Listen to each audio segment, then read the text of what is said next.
Bonjour à tous, bienvenue dans notre matinale. Ce matin, j'aborderai avec vous un texte de Matthieu chapitre 6, verset 8, que vous connaissez, où il est dit: en ce temps-là, Jésus dit à ses disciples: lorsque vous priez, ne rabâchez pas comme les païens.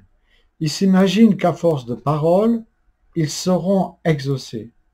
Ne les imitez donc pas, car votre Père sait de quoi vous avez besoin avant même que vous l'ayez demandé. Voici donc comment prier, et puis il citera le Notre Père que nous devons prendre aussi dans le contexte de Matthieu 6.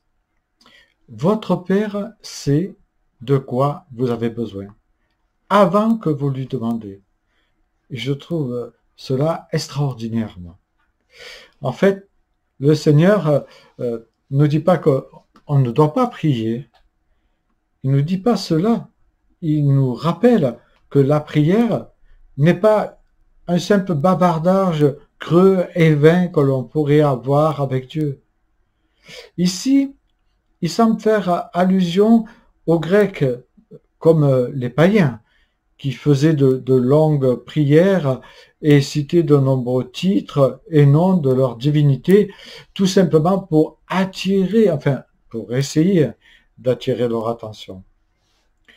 Et je pense qu'il est peut-être aussi question des légalistes religieux que souvent Jésus a repris. Et quand il dit qu'il prie au coin des rues pour qu'on les admire, qu'on admire en fait leur, entre guillemets, piété. Et Jésus dira: ils aiment à prier debout dans les synagogues et au coin de rue pour que tout le monde les voie. En fait, ils aiment parader dans leur prière. On pourrait mettre dans le même panier, dans le même sac, tous les religieux, tous ces religieux d'hier, mais aussi les religieux d'aujourd'hui qui ont besoin d'un chapelet pour prier, ou plutôt rabâcher. Et le terme grec, c'est plutôt bredouiller. Et je dirais, ces personnes-là sont en danger, car celui-ci te fait sournoisement entrer dans le péché d'idolâtrie, le chapelet. Même si tu ne l'avoues pas, le chapelet devient pour toi une sorte d'objet fétiche. Sans lui, tu ne peux pas prier. Et c'est là le grand danger. Et on peut penser encore aux formules liturgiques utilisées dans notre culte comme des récitations, plutôt que de se centrer sur le sens de nos prières liturgiques, sur la profondeur de ces prières liturgiques. On peut penser aux récitations que certains font du Notre Père, plutôt que comprendre ce qu'il est dit et ce que Dieu attend dans cette prière-là. Mais le texte nous dit: votre Père sait de quoi vous avez besoin. Et là, pour moi, je dirais que tout est dit, car c'est à la fois rassurant et consolant. Cette petite phrase est vraiment réchauffe mon cœur, parce qu'elle dit: votre Père sait. Jésus ne dit pas: votre Père viendra vous aider, ce qui est vrai, mais il insiste sur le fait que notre Père connaît parfaitement tous nos besoins, il connaît tous tes besoins. Il sait. Il ne dit pas que tu ne dois pas lui demander, mais que nous n'avons pas besoin de le supplier pour qu'il prête toute son attention, parce qu'il est un Père aimant. Il sait à l'avance ce que nous allons lui demander. Avant même que nous lui demandons, il est prêt à nous donner, même au-delà de tout ce que nous lui demandons, ou pensons même. Et chacun de nous l'avons un jour, je crois, expérimenté.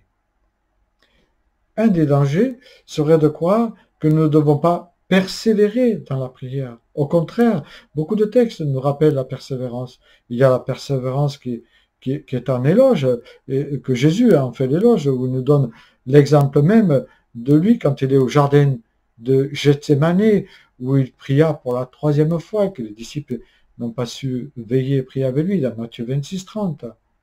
Non, ce que le Père rejette, c'est le verbiage de ceux qui parlent sans réfléchir, car ce ne sont pas des prières qu'ils adressent à Dieu, mais du bavardage irréfléchi, même dans nos réunions de prière.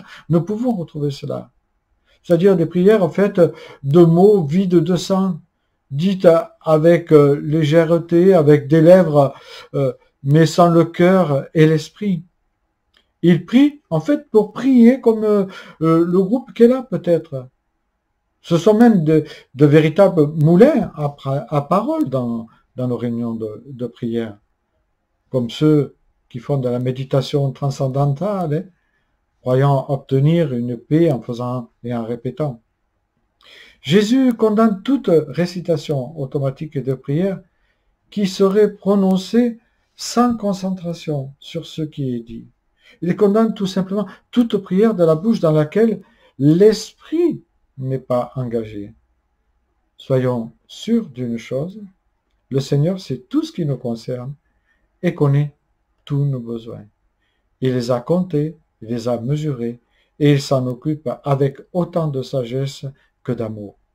De notre côté, une seule chose nous est demandée. Jésus dit, mais toi, quand tu pries, entre dans ta chambre, ferme ta porte et prie ton Père qui est là dans le lieu secret, et ton Père qui voit dans le secret te le rendra. Bonne journée à tous.